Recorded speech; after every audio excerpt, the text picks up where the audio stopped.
Hello and welcome back to my Dandelion Diaries. We're continuing on with Inkmas, and this is going to be day 4 for the Colorverse Colorvent calendar.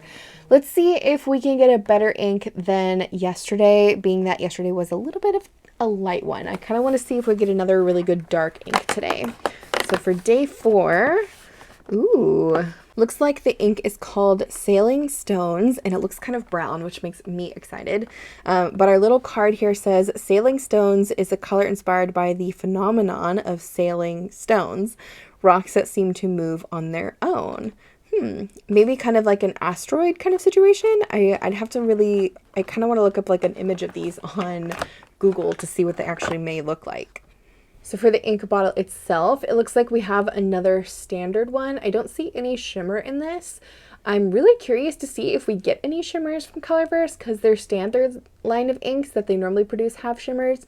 So I'm hoping we'll get a couple in here because I do really enjoy their glistening inks is the term that they like to use. But let's go ahead and swatch Sailing Stones and see what this one looks like.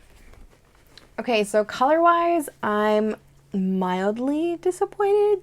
I don't know. I don't really know what to say with this color. So initial swatching, I was like, okay, this is really light and kind of like a beigey, like skin color, tan color. And then as it dries, it becomes a bit more gray. So that's really cool, but it's still really light. I have really mixed feelings on this. Also on the Tomoe paper, it seems to be a lot more gray than on the Colorverse card, where it seems to be pulling a lot more of the brown. So that makes me think that on different papers, this ink will shade different colors, which is also really cool and, you know, bonus points for that. But I have really mixed feelings on this one. I think it might be too light in writing, which is what happened with Moonlit Veil, yesterday's ink. And I'm kind of nervous now because I really was excited for a brown. But now I don't know.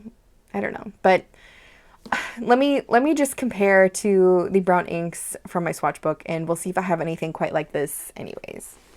Okay, so like my other videos, this is 𝗂𝗑𝗫 Sarasara paper from my archive book here.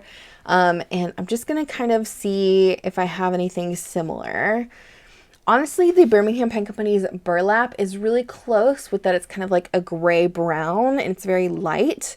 But I did mix this ink myself, so I don't know if I can really just justify it being similar because it could be the wrong color from the actual ink. But it is close to the mix that I made for sure. Don't really see anything else quite similar to this. It's kind of close to Diamine Dusted Truffle from the 2022 green inkvent they did a few years ago. It's just Dusted Truffle is a slight bit, like it's slightly warmer. It's definitely got a little bit more yellow tone in it. And the Sailing Stones is definitely a bit cooler. It almost has like a purple look to it. But they're kind of similar. So this gives me hope for writing because I do love the Diamine Dusted Truffle. Oyster Hour is not really close. It's, again, a little too yellow.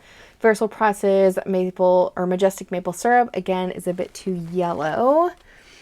It's kind of close to 𝗬𝗫𝗁's Brown Gray, but the Brown Gray definitely has a bit more of a pink shade going on with it, which maybe the Sailing Stones does have a pink shade on some papers. Again, it's got like a weird gray shade thing going on the Tomoe paper up there.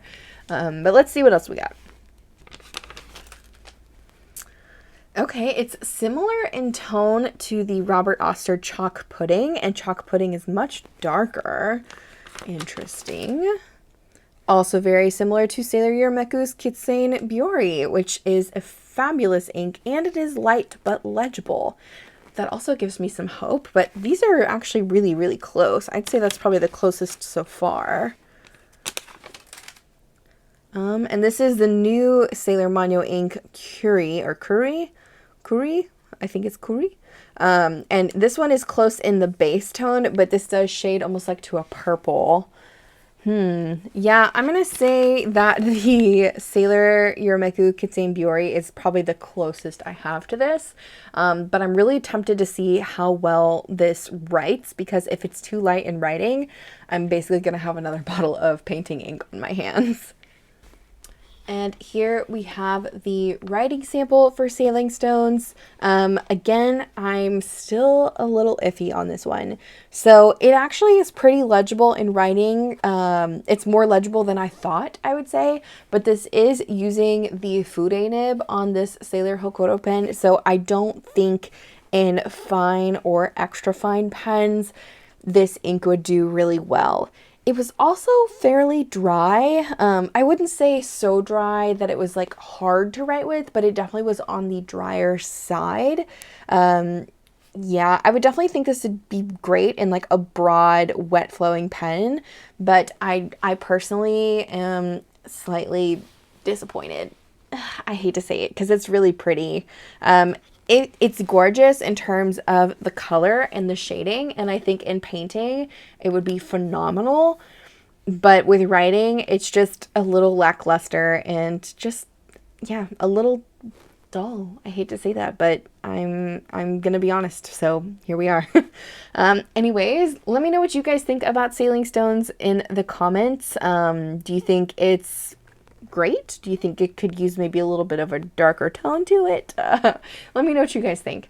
But I hope you have a great rest of your day. Be blessed, and I will see you guys tomorrow for day number 5.